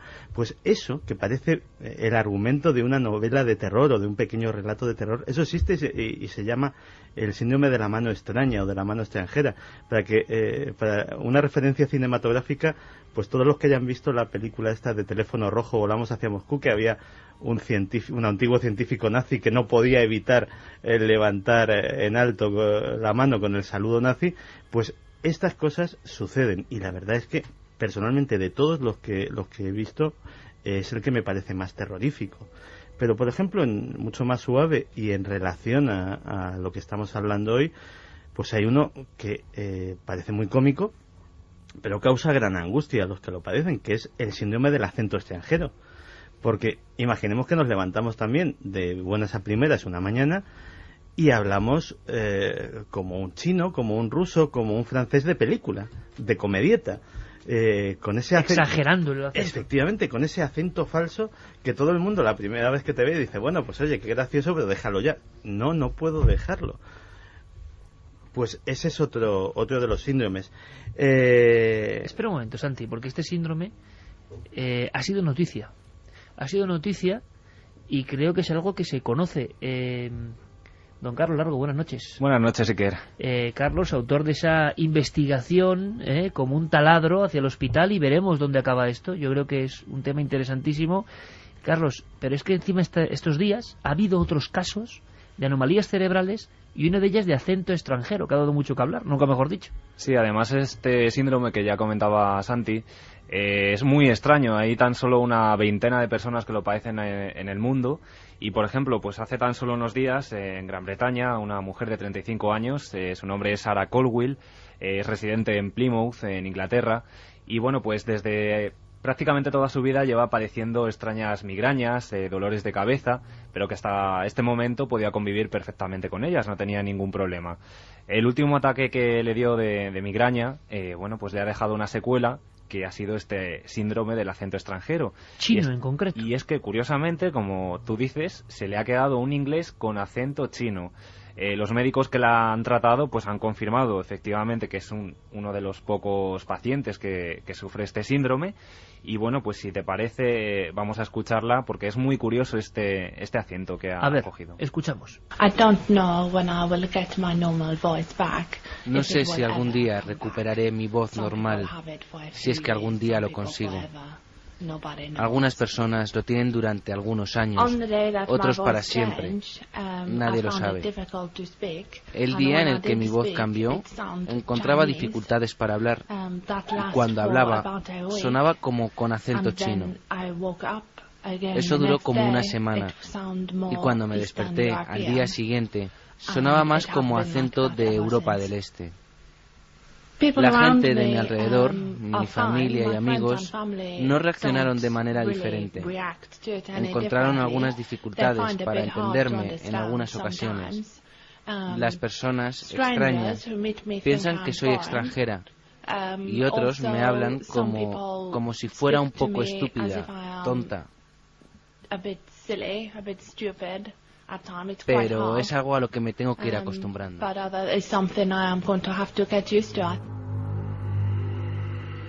2:27, por lo menos, con lo que estábamos contando, alguien habrá esbozado una sonrisa. Pero es que Manuel Martín Loeche sabe perfectamente que el síndrome del acento extranjero, vaya que sí existe, que no es ninguna broma. Sí, hay muy poquitos casos, como ha contado Carlos. Creo que en España debe haber como 2 casos, y se conocen perfectamente. Yo conocí a uno de ellos. ¿Tú llegaste a conocer a uno de ellos? Sí, he hablado con uno de ellos.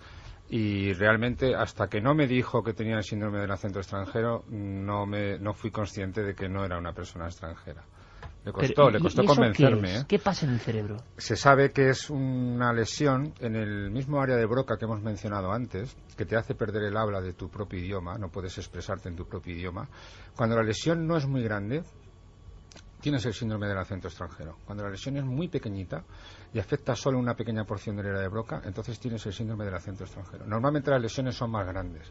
En este caso es por una migraña, que es una inflamación de las arterias, de los vasos sanguíneos y demás, y puede haber provocado una lesión muy local, muy pequeña. Si es más grande, que lo más habitual, es cuando pierdes todo el habla. Pero esto es una especie de pérdida intermedia. Increíble. Manuel, una de las cosas, y te emplazo a otro programa, que más miedo puede dar a la gente, o más impresión, y que mucha gente ha vivido, porque me gustaría despedirme con algunas preguntas de los oyentes, son las visiones, evidentemente, las alucinaciones, que vienen desde el principio del tiempo, pero que quien las vive y las sufre. ¿Hay lesiones, anomalías concretas físicas que pueden provocar visiones que quien las está viendo no puede desligar de la realidad? Hay varias posibles causas para tener visiones de algo que no estamos viendo, para ver algo que no estamos viendo.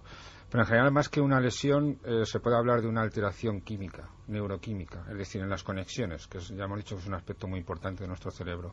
Entonces hay ciertas conexiones que cuando fallan no permiten al cerebro distinguir qué es lo que viene de fuera y qué es lo que viene de dentro. Nuestra propia imaginación nos juega estas malas jugadas. Y eso ocurre incluso con las alucinaciones auditivas, que no sabemos distinguir lo que no es nuestro de lo que es nuestro, y lo que es nuestro, producido por nuestro cerebro, nos creemos que es real y que viene de fuera. Y ya digo, está en las conexiones, no es una alteración física, es una alteración más bien química. Porque encima, en todo ese entramado de millones de autopistas que se interconectan y que podemos hacer que crezcan o que sea más robusto, o que decrezcan y mueran, como raíces de plantas, ¿no?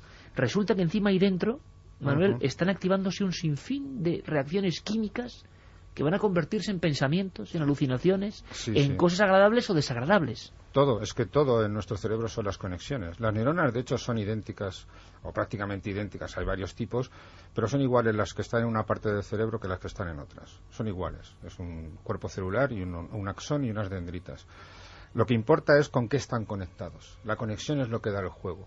Y ahí está todo, ahí está absolutamente todo. Todo lo que sentimos, todo lo que pensamos, todo lo que imaginamos, todo está en las conexiones. ¿Cómo podemos, por tanto, Manuel, y me adelanto un poco a las últimas preguntas, te emplazo a hacer otras noches del cerebro, que me parece algo apasionante, increíble, lo que está ocurriendo, lo que estáis descubriendo? ¿Cómo podemos proteger o cuidar nuestro cerebro? Que es algo que nos parece muy difícil, ¿no? Porque está ahí metido dentro del cráneo, pero podría haber algún tipo de consejo de alguien que ha estudiado el cerebro como tú y lo sigue estudiando. Porque hacérsele daño, la lobotomización a la que estamos siendo sometidos, principalmente por los medios de comunicación, yo creo que es brutal. Creo, personalmente, me pueden tirar piedras, que por vez primera hay generaciones menos cultas, menos refinadas, menos creativas, por supuesto, hay excepciones en todo. Pero tampoco me extraña, porque el machaque visual, musical, primario, está siendo terrible. ¿Podemos proteger nuestro cerebro de alguna forma para que sea mejor? ¿O es muy difícil? No, yo creo que hay muchas formas de protegerlo. Desde luego una muy importante, aunque parezca un tópico, es la educación.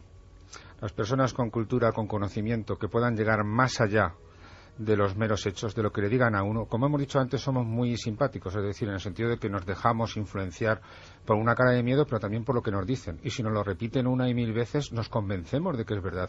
Estamos preparados para creer a los demás. Mientras no pase nada, funciona eso bien, pero cuando la gente se aprovecha, funciona la cosa mal. Pero yo creo que dando conocimiento a la gente para llegar más allá y descubrir las verdades por uno mismo, se da una herramienta bastante potente para sanear nuestro cerebro, para que se desarrolle sano. Sí, o sea, que oxígeno para el cerebro, desde luego imagino que es el discurrir, leer, preguntarse, ser curioso, creo que es importante, ¿no? Acuérdate que haciendo todo ese tipo de cosas, las ramas de nuestro cerebro, de nuestras neuronas, son mucho más numerosas. Pues lleva un consejo importante. Yo no sé, 27640, palabra clave milenio, nuestros amigos, que es que es aluvión de preguntas, claro. Sí, además, casos muy extraños como el de Faciel, que nos decía que su sobrino hasta los 3 años de edad solo entendía el francés, que es una familia española, y que no entienden por qué el niño hasta los 3 años solo entiende el francés, siendo ellos todos españoles y hablando todos en español, claro. ¿Algún diagnóstico para esto, Manuel? Pero le hablaban a él en francés y él contestaba en francés. No nos dice nada más. Solo entendía el francés, ha dicho. Sí. Eso es muy raro. Pues tomamos nota, curioso, porque esos casos están ahí y gracias también por brindarlos. También nos apuntan posibilidades, que quizá la niña haya sido expuesta al idioma alemán durante temprana edad, puede que sea un caso de memoria genética de un antepasado. Eso en cuanto a la niña croata que ha empezado a hablar alemán. Nos dicen que por favor no pongamos esos sonidos a estas horas, que tiene la amígdala del cerebro hecha polvo. Han salido, las amígdalas han aumentado en su tamaño, vamos. Seguro. Carlos, que es estudiante de psicología, dice, pregúntenle al profesor sobre la prosopagnosia. Es muy interesante. Sí, es muy interesante. ¿Qué es? Es la incapacidad para reconocer a las personas por la cara, personas conocidas. Se debe a una lesión en la base del cerebro, cerca de las zonas de la lectura, y a partir del momento de la lesión uno no conoce a nadie por la cara, solamente por la voz, incluso a tu propia esposa, a tus propios hijos, ves a los niños, incluso a uno mismo en el espejo o en una foto. Le presentas al paciente la foto de él mismo, siendo exactamente como es, no de hace años, sino del mismo momento. ¿Quién es este sujeto? ¿El presidente del gobierno? No, es usted, es que no lo ve. Ah, pues no me reconozco. Se me acaba de poner, ¿no? hacía mucho tiempo que no se me ponía la carne de gallina.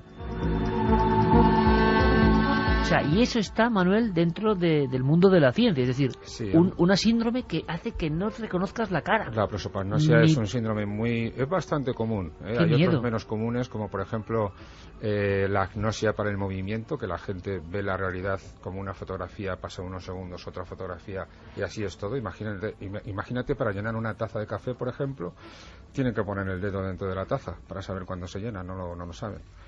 Se ha fragmentado la visión de la realidad. Exactamente, no hilan las sucesivas imágenes como un movimiento, como algo que se da continuamente, sino imágenes sueltas. O sea que en vez de ver en cine, como vemos todos, vamos a decirlo así, ven en diapositivas. Exactamente, y además entre una y otra pasan 1 o 2 segundos o quizá más. Sí. También nos preguntan si los ataques de epilepsia, ¿qué efectos producen en el cerebro? ¿Se pierden recuerdos? La epilepsia, cuando se repite mucho, se pierden muchas neuronas. Los ataques epilépticos ocasionan un grave daño al cerebro. Y cuando se llevan muchos ya en la vida, acaba uno bastante mal, digámoslo así. Entonces, no se pierden recuerdos, pero sí ocurre una cosa muy curiosa con la epilepsia, y esto sí es importante. Y es que hay mucha gente que tiene vivencias religiosas con la epilepsia. Es bastante común. Se activa tanto el cerebro y ciertas zonas del cerebro que tienen que ver con el estado de luminosidad y de iluminación y demás, que es bastante frecuente que le ocurra a los epilépticos. Se decía de Santa Teresa de Jesús, por ejemplo. Y de San Pablo, si por era ejemplo. Una enferma de epilepsia. Y San Pablo, camino de Damasco, ¿no? También, y todos los estados alterados de conciencia, que un día, si quieres, comentamos, ¿no? Es decir, gente que se mete en otras realidades, ¿no? Exactamente. Carlos pregunta si es verdad que se pueden aprender idiomas escuchando en un cassette, en un MP3, mientras uno duerme. No, con seguridad que no. Sabríamos pero se han hecho muchos cursos, ¿no? Sí, Mira, bueno, que yo me lo estaba pensando, porque yo con los idiomas soy un tarugo. No. Yo debo tener la amígdala un poco toda la vida, ¿eh? No, eso es un tópico que se utilizó hace años y no es cierto. Se está intentando comprobar a ver si uno puede, digamos, repasar cosas que ya conoce durante el sueño. Para que no se olvide. Y eso puede ayudar, pero no ayuda mucho más que lo que es el repasar las cosas. Y también alterar el sueño, que el cerebro pide sueño por algo, igual no debe ser muy bueno, ¿no, Manuel? ¿El qué? Perdón, alterar el sueño con este tipo de experimentos, aprendo un idioma o no sé qué, cuando imagino que si tenemos que dormir es porque también el cerebro necesita oxigenarse. Lo necesita, absolutamente. Lo único que puede pasar es que durante la fase del sueño vívido, ese que hemos contado antes, ahí se puedan meter estos estímulos externos y convertirlos en formar parte de la misma historia que estemos soñando, pero no mucho más. Diego de Palencia nos dice que tiene un conocido que tiene un problema parecido al de la peli de Memento. Si lee 4 líneas, al llegar a la 4ª no puede recordar la primera. En las conversaciones se suele perder si son medianamente complejas, que él fue su informático y que era curioso que apuntaba todo en POSIT, sus consejos, sus impresiones sobre él y sobre otras personas, y que era bastante desconfiado. Eso es bastante común, ese síndrome, es la amnesia anterograda. Es por una lesión en el hipocampo, que aquí ha salido hoy bastantes veces. Una lesión en el hipocampo, en las conexiones del hipocampo con el resto de la corteza, impide esos circuitos que comentábamos antes de repasar las cosas desde el mismo momento en que ocurren, y si no existen esos circuitos no se repasan las cosas, y las cosas hay que repasarlas aunque pasen 2-3 segundos. Entonces, si no se repasan, no existen y se pierden. El sujeto no sabe. A estos sujetos le puedes presentar al médico que le está tratando todos los días durante los 365 días del año que no lo conocen. Yo creo que son cosas maravillosas, pero tenemos que dejar al profesor Manuel Martín Loeches a que se vaya a oxigenar su cerebro, ¿no? Ha reventado y lo temíamos y lo agradecemos, evidentemente, porque este programa está para eso. Pero como el cerebro es tan absolutamente inabordable, y además muchas muy curiosas, es interesante porque quedan grabadas en cadenaser.com, muchas están llegando por esa vía desde otros países también, y entonces quedan ahí marcadas, y eso es muy interesante porque la gente puede leer. Quedan, al final, claro, 1000 cosas, ¿no? Los 2 hemisferios, las alucinaciones, los sueños, y 1000 cosas que tenemos que aprender del cerebro. Místicos. Yo creo que lo mejor es... La histeria colectiva, cómo se contagia. Casi, yo no sé, tendremos que hacer algo casi permanente con el cerebro, que yo creo que es la última puerta, ¿no? O una puerta tan compleja como el universo. La aprendemos gracias al profesor de psicobiología, responsable del Departamento de Neurociencia Cognitiva de la Universidad Complutense de Madrid, Manuel Martín Loeches. Mira, es tan apasionante, Manuel, que te voy a pedir que mañana me hagas un favor y te vengas a la tele. Encantado. ¿Vale? Cuando quieras. Vente a la tele porque ha pasado algo con cerebros muy primitivos. Sí. Y yo quiero que me expliques algo. ¿Te parece? Te lo explico. Mañana nos vemos en Cuarto Milenio, además antes de lo normal. Mañana vamos antes de lo normal. ¿Como a las 12 y como a las 12, sí, 12, por ahí más o menos. 10. Por favor, muy atentos todo el mundo, ¿vale? Estaremos en la tele, yo creo que es un placer y de verdad, con maestría. Porque es que lo único que la clase ha tenido 600.000 amigos, pero claro, ¿qué ocurre? Que hay que saber hacer interesante esto. Me ha pasado muchas veces. Cuando te cuentan el cerebro, con el enigma que tiene, con la cercanía, porque quien sabe lo cuenta con cercanía, y con tantas cosas que además interconectan directamente con tanta gente, nos damos cuenta que hay un campo. Me encantaría seguir explorando de muchas formas este campo con un guía de excepción como tú, Manuel. Muchas gracias por tu visita. Gracias a ti, Iker. Un placer, como siempre, amigo. Igualmente. Gracias. Manda un SMS al 27640. Escribe la palabra milenio, espacio y lo que nos quieras contar. Comentaristas de Milenio 3. Sabemos que siempre hay alguien al otro lado.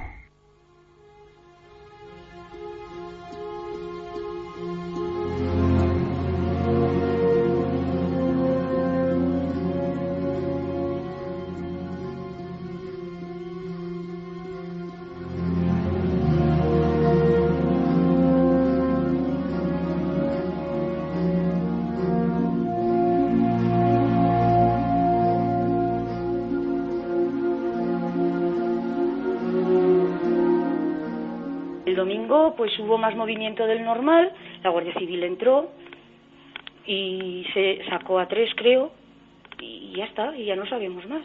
Es que no sabemos ni nada más. Es que yo no puedo decir más que lo que veo. Sí, eran unos gritos como de miedo, o de hacer daño. Pero bueno, un día más, como había más gente, más ruido, más gente. 12:41, ahí continuamos después de esta noche del cerebro y de noche de anomalías y de ciencia con misterio, que creo que es maravilloso. Ahora tenemos que conectar con algo que ha pasado en España. Escuchabais a una vecina, una de tantas vecinas de Ólvega, provincia de Soria, lugar que conocemos bien, Soria, tierra mágica donde las haya, y pues caramba, que estaban hasta asustados, se podría decir, de una serie de ritos extraños que se han concentrado en una niña. La noticia, como digo, ha dado la vuelta a España. Se habla una vez más de la palabra exorcismo. Yo no sé qué hay de verdad y qué no hay, pero sí sé que alguien está muy cerca de la noticia. En esa zona tiene que ser nuestra amiga y compañera Eva Sánchez, del Mundo en Soria. Eva, buenas noches. Hola, buenas noches, Iker, ¿qué tal? Eva, vamos a ver si tenemos comunicación. Vamos a ver si la línea está ok. Creo que había dejado Carlos largo la comunicación. Vamos a ver, Geray, si se puede o no se puede. Parece que hay algún problemilla. Eva Sánchez, buenas noches. Hola, buenas noches. Ahora sí, por fin. Sí. Parece que había algunos problemas de comunicación, pero está todo perfectamente. Eva. Cosas del cerebro de la radio. Cosas del cerebro de la radio, sí, que a veces tiene sus lapsus.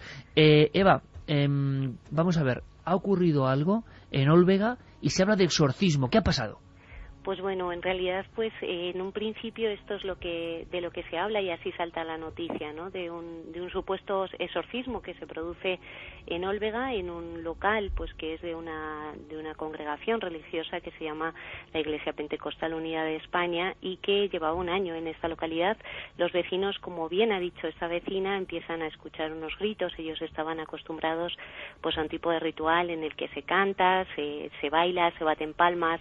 Ellos decían que se hacía mucho ruido, ¿no?, en ese tipo de rituales, pero de repente empiezan a oír ruido, o empiezan a oír gritos, además, de todos estos ruidos. Y además dice que son gritos que a ellos les parecen gritos de un niño o de una niña y que además son gritos de miedo. Entonces te puedes imaginar pues que se empieza a movilizar un poco todo ese bloque de pisos donde se encuentra este local, y los vecinos pues empiezan a darse la voz de alarma unos a otros para saber en un principio qué es lo que está pasando. Así es un poco como surge todo esto. Esto ocurre el domingo, son las 12:30 de la mañana, es a plena luz del día, además un día muy soleado en Ólvega, y en el que también mucha gente se encuentra en esa calle, en ese momento, que pasan por allí y que además ellos también escuchan esos gritos. O sea, son los propios transeúntes también los que se paran en la calle y se decide dar pues la voz de alarma a la Guardia Civil. Esto es lo que ocurre un poco al principio en esta calle y cerca de este local aquí en Ólvega, que es lo que se ha visto. Entonces se llama a la Guardia Civil. Hay que decir que, bueno, la Guardia Civil está el cuartel a unos 20 metros de este local,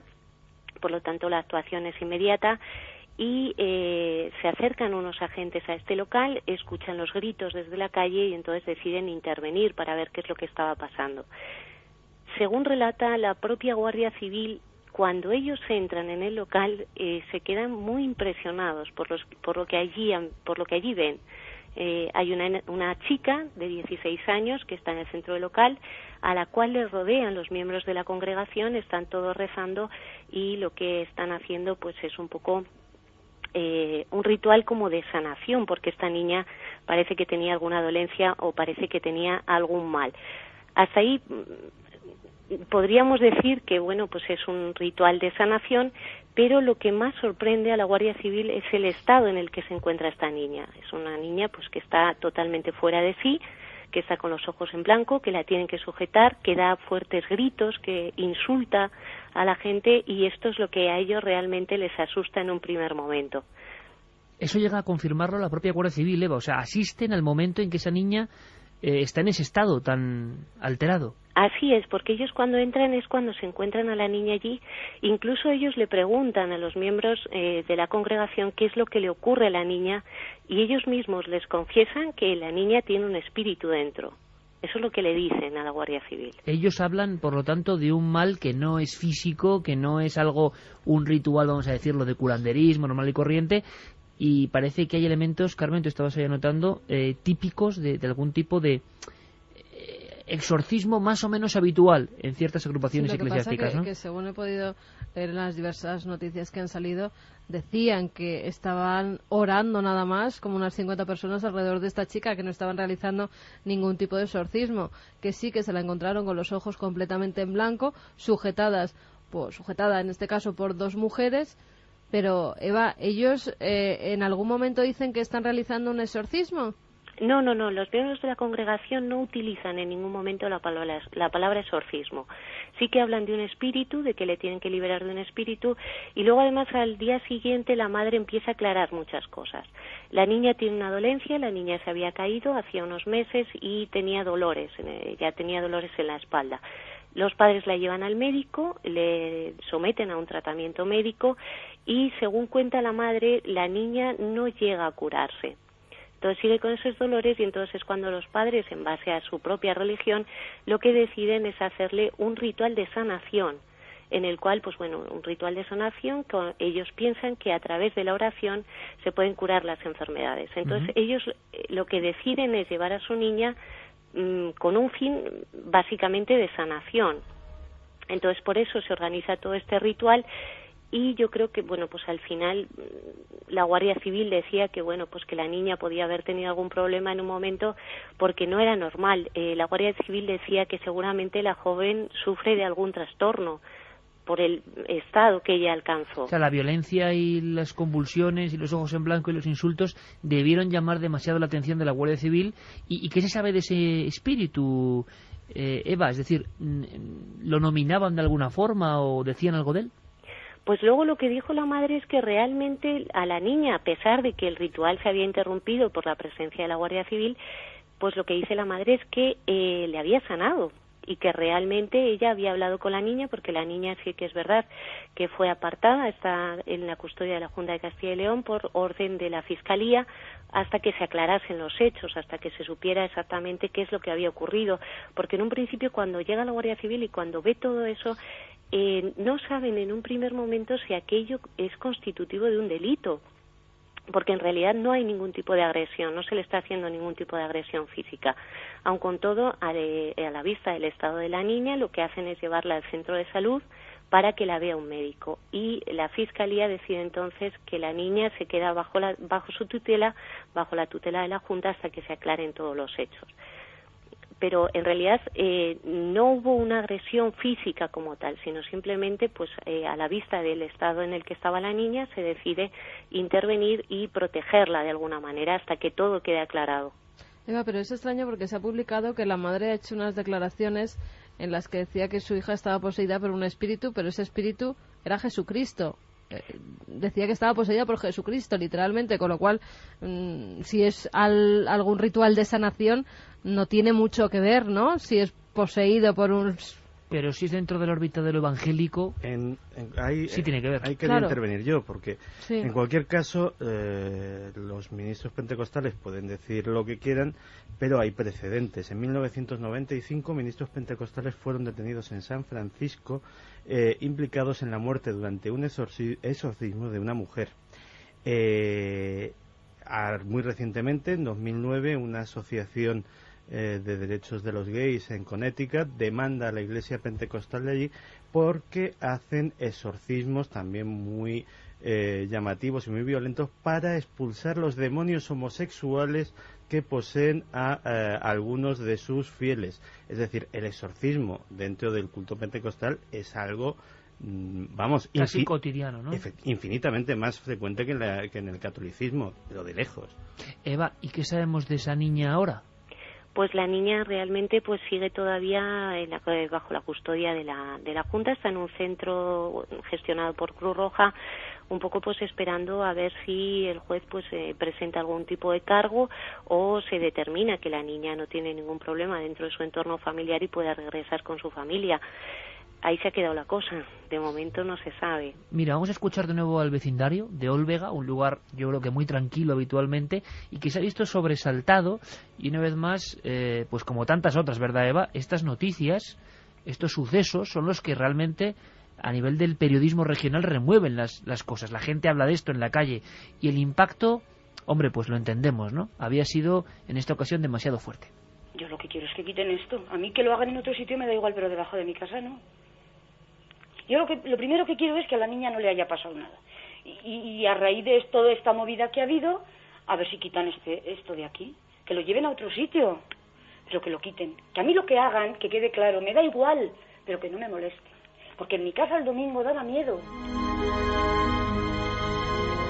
En mi casa el domingo daba miedo. Yo creo que es una frase que expresa muy bien lo que ocurre cuando este tipo de ritos no muy conocidos se implantan en un lugar antaño tranquilo, ¿no, Eva?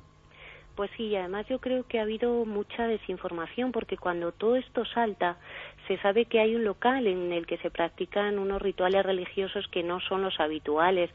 Tú ten en cuenta que estamos en una provincia de Soria. Olvega es un pueblo muy especial, porque Olvega durante los últimos años ha experimentado un crecimiento industrial y de puestos de trabajo muy importante, y eso ha traído pues también gente de fuera que ha venido con otro tipo de culturas. Pero cuando todo esto estalla, yo creo que nadie conoce realmente qué es lo que se estaba haciendo en ese local, y eso es lo que ha fallado, a mi juicio, la información, porque luego tampoco hablamos del culto pentecostal.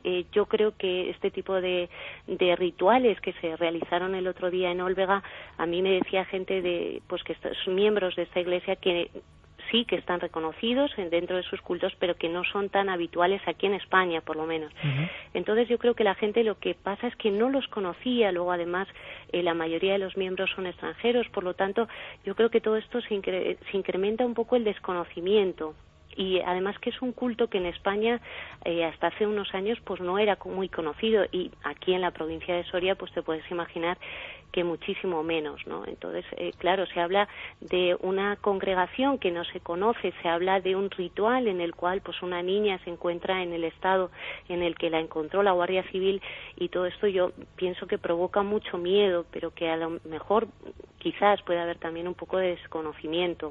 De todas formas, si alguien tiene también al lado una iglesia católica y se está llevando allí a cabo un exorcismo, esos ritos me imagino que serán exactamente los mismos. Los hemos podido oír nosotros estando presentes en un exorcismo y son terribles. O sea, que imagino que para los vecinos sería un shock tremendo, y más cuando es una iglesia que desconocen. Y que no se sabe lo que no se sabe lo que se está haciendo allí. Claro, al ser un culto tipo pentecostal está integrado, digámoslo así, en las viviendas. Y tal y como está el panorama, con los malos tratos a las mujeres y con todo lo que se está pasando. Entendemos perfectamente la explosión de misterio, de exorcismo, que le vaya bien a esa niña lo primero, y si pasan más cosas seguiremos informando con nuestra compañera Eva Sánchez, una periodista sobre todo de raza, y lo demuestra casi siempre, no, siempre.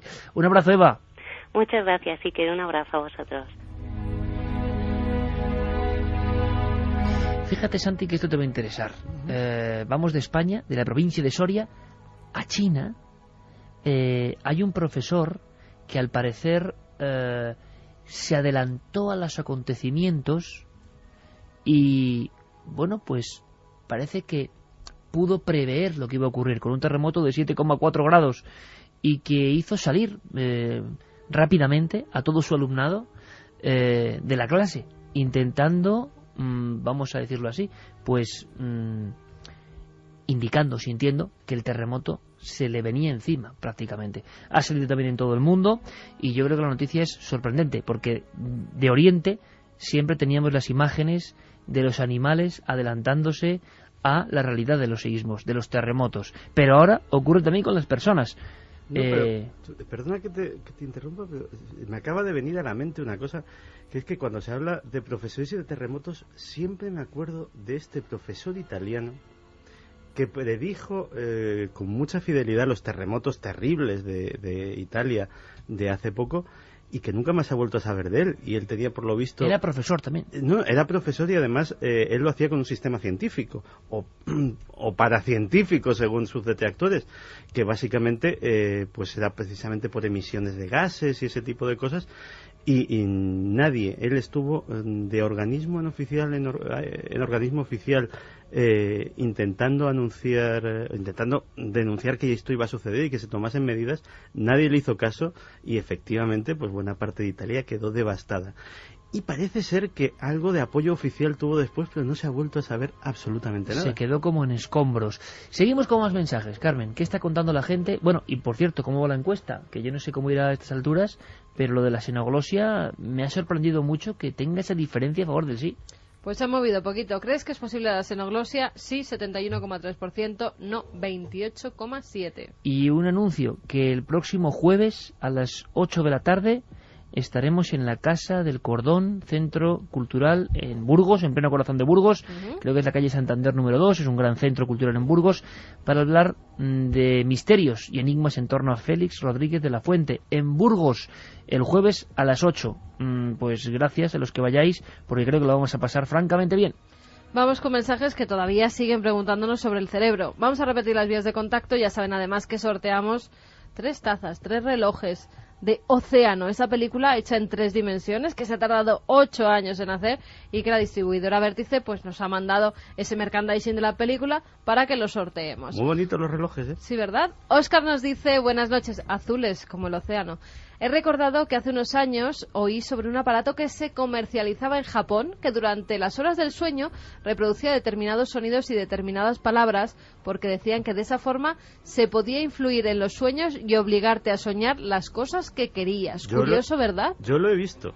Yo he visto el aparatito cuando salió efectivamente en las webs de gadgets, de aparatitos, fue muy nombrado. Y la verdad es que decían que básicamente servía para entrenar a la gente en algo fascinante y que tendremos que preguntar a nuestro experto otro día que es el tema del sueño lúcido, de poder controlar tus sueños, de poder soñar con lo que quieras, casi de montarte una película todas las noches. Y la verdad es que no sé qué efectos tendría el tal aparatito en cuestión, pero que desde luego el sueño lúcido es una realidad y que es algo que se puede entrenar, eso lo tengo más que comprobado.